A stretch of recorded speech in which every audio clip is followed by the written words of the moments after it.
जहां वेदों में लिखा है कि अपनी मातृभूमि की रक्षा करना, मातृभूमि से प्यार करना, वहीं नबी रहमत साहब भी ये फरमाते हैं कि हर शख्स के दिल में हुब्बुल वतनी का जज्बा होना चाहिए।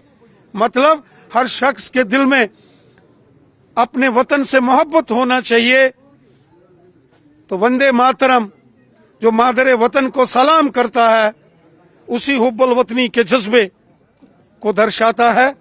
आज वादी कश्मीर में भी बहुत शानदार तरीके से यहाँ 150 साल वंदे मातरम को होने पर मनाया गया। मैं यहाँ के नौजवानों को, जिनके दिल में वतन से मोहब्बत है, जो मादरे वतन से मोहब्बत करते हैं और जो नबी रहमत साहब के उस फरमान को मानते हैं कि हर शख्स के दिल में हुब्बुल वतनी का जज्बा होना चाहिए, मैं ऐसे तमाम नौजवानों को सलाम करता हूँ। सर, बंगाल इलेक्शन हो रहा है तो उसके बारे में क्या कहते हैं?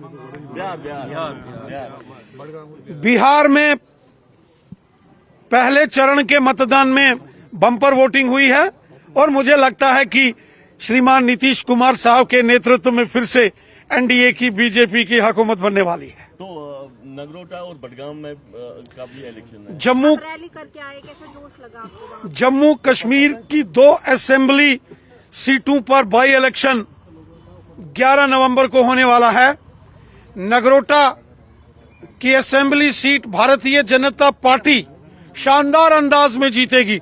नगरोटा में तो बीजेपी के मुकाबले में कोई टक्कर देने वाला कैंडिडेट ही नहीं है। नगरोटा बीजेपी स्वीप करेगी।